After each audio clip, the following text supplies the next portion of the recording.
Hello there, so I'm Tom Booton and I run the Grill by Tom Booton inside the world famous Dorchester Hotel. And World famous. world famous. And I've never said that.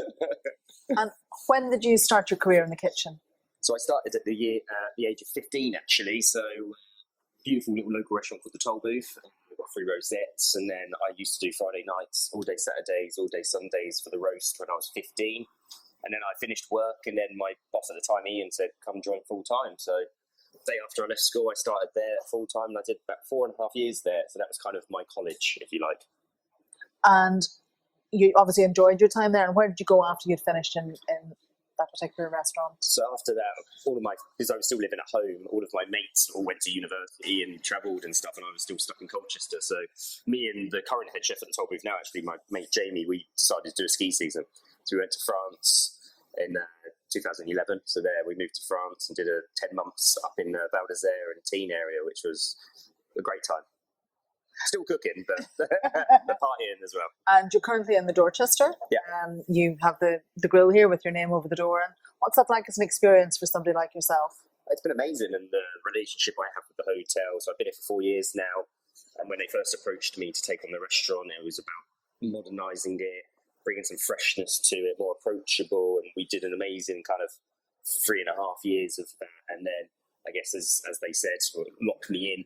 So then we thought the next kind of involvement of the hotel was kind of put my name on it, make it a bit of a stamp, and then keep going. And now we've kind of changed it. We've even made it more approachable now. We've kind of got sharing dishes. I just want it to be full and buzzy and busy. We've got great front of house, great team, and it's just about doing honest, beautiful food, cooked hopefully well. And you're going to come to Ireland. Have you been to Northern Ireland before?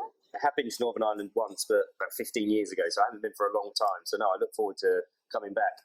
And you're coming to Hospitality Exchange. And what are you going to do when you're there?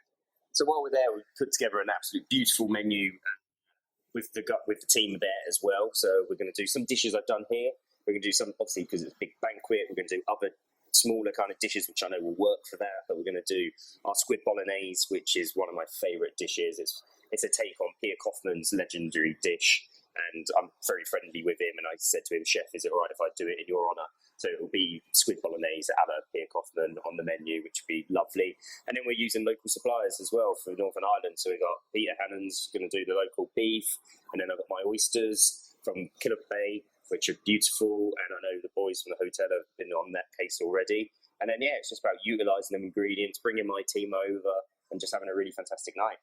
We're really looking forward to you coming to the Merchant, and it's a great thing to bring over a young chef and get great ideas. The team there it's really inspirational for them. And the menu, I suppose, this year is very reflective of Ireland, well thought through, loads of local ingredients, which is great for us to sort of see used. And what would you say to any young person at the moment who's kind of thinking of going into the industry? What would you say to them? Well, it's an amazing, amazing industry. And at the moment, as we all know, there is a bit of a shortage with staff and front of house and back of house, but it is an amazing opportunity and it is an amazing industry. And the world's your oyster with it. I've cooked in France, Iceland, New York, Copenhagen. I've been very fortunate that I've cooked in many different places and worked in some amazing restaurants. And most importantly, you meet the most amazing people as well. They're like your family, and when you work with each other, and here where I always try and keep that kind of family ethos in the kitchen and front of house. So they work together, they fight together, and then they all go out and party together, and that's the way it should be, you know. It's like any families know. Yeah, very, very similar. And when you finish in the kitchen, at the end of the day, what gives you really the most satisfaction? What's the thing that you enjoy doing most?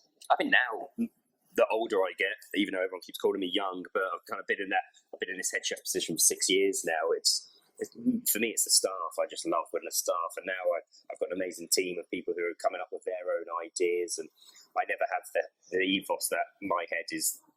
Obviously, I have the overruling yes of final sentence per se, but I've got 17 amazing chefs in there. We've got 22 front of house who are all amazing. And it's about using each other and bouncing ideas off each other, and that's what makes me happy. And then guests. And then guests being happy. The customers. The customers. No. And this is a really lovely surroundings. How important do you think it is to change the surroundings? This is very different to the rest of the hotel. Do you think that's an important thing? I think it's what they really wanted to, when they first approached me, we did have this massive conversation about, okay, let's get rid of the tablecloths, let's really break down that idea of what we think a grill is inside London, especially me. We asked loads of different people in the industry, what does a grill mean to you? And the responses were quite amazing, really. The biggest one was overcooked meat and 2 veg, which we saw quite often. So my whole point was to be the first restaurant in the country that tried to do the modern grill. And there's a few more have now followed suit and are doing it as well. But we just wanted to make it approachable, relaxed, affordable, and just want people to be in here and having a good time, and staff to have a good time at the same time. And what is your sort of like favourite thing at the end of the night, at the end of service? What do you reach for in terms of food? A pint.